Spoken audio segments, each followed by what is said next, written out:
Brought to you by Agilus Diagnostics.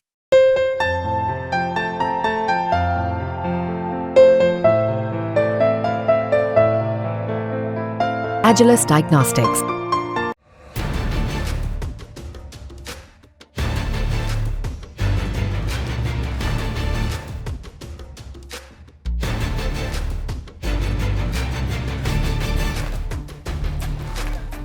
Bharat और America के बीच रिश्तों में नई चुनौती उभर रही है, जो सीधे तौर पर भारत के तेजस फाइटर जेट परियोजना से जुड़ी हुई है। ये वही अमेरिका है जिसने अपने हथियारों के व्यापार को सर्वोच्च प्राथमिकता दी और कई देशों के साथ अपने सामरिक समझौते को तोड़कर अपने स्वार्थों को साधा है।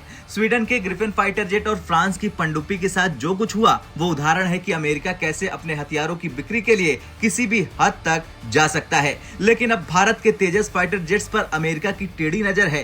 पीएम मोदी के लिए ये चुनौती है कि वो कैसे अमेरिका की चालबाजी से निपटते हैं और भारत के सामरिक हितों को सुरक्षित रखते हैं। दरअसल अमेरिका ने हथियारों के बाजार में हमेशा अपनी पकड़ मजबूत रखने की कोशिश की है। इसका सबसे बड़ा उदाहरण स्वीडन का ग्रिफिन फाइटर जेट और फ्रांस की पनडुब्बियों के साथ हुए समझौते के रूप में देखा जा सकता है। स्वीडन और फ्रांस दोनों ने अपने अत्याधुनिक हथियारों के समझौतों को लेकर दुनिया भर में सफलता प्राप्त की, लेकिन अमेरिका ने अपनी चालबाजी से इन समझौतों को तोड़कर अपने हथियार बेचने की कोशिश की। स्वीडन का ग्रिफिन फाइटर जेट अपनी अद्वितीय क्षमताओं के लिए जाना जाता है। इसके बावजूद अमेरिका ने कई देशों पर दबाव डालकर स्वीडन के साथ हो रहे समझौतों को तोड़ा और अपनी पसंद के फाइटर जेट्स का सौदा करवाया। यही कहानी फ्रांस की पनडुब्बियों के साथ भी हुई, जहां ऑस्ट्रेलिया के साथ हुए पनडुब्बी सौदों को लेकर अमेरिका ने अपनी रणनीतिक चाल से तोड़वा दिया और अपनी पनडुब्बियों का सौदा करवा दिया। लेकिन अब जब भारत का तेजस फाइटर जेट्स अंतरराष्ट्रीय बाजार में प्रवेश कर चुका है, जिसकी डिमांड बहुत ज्यादा है,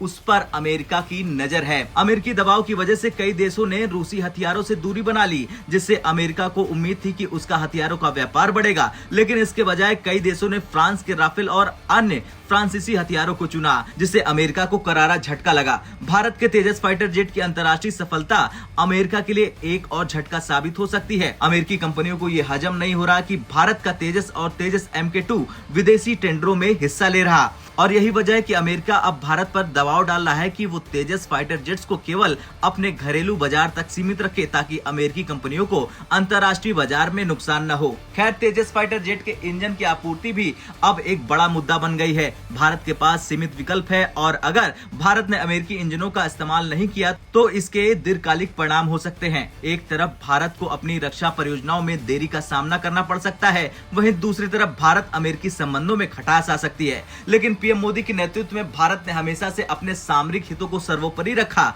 ऐसे में देखना यह दिलचस्प होगा कि वो इस चुनौती से कैसे निपटते हैं, और अगर भारत ने अमेरिकी दबाव के आगे झुकने से इनकार कर दिया तो ये देश की स्वायत्तता और समृद्धता की दिशा में एक महत्वपूर्ण कदम होगा, जैसा कि पीएम मोदी की सरकार में ये साफ दिख रहा। खैर, आपका क्या कुछ कहना है इस पर कमेंट कर जरूर बताएं। ब्यूरो रिपोर्ट, भारत तक।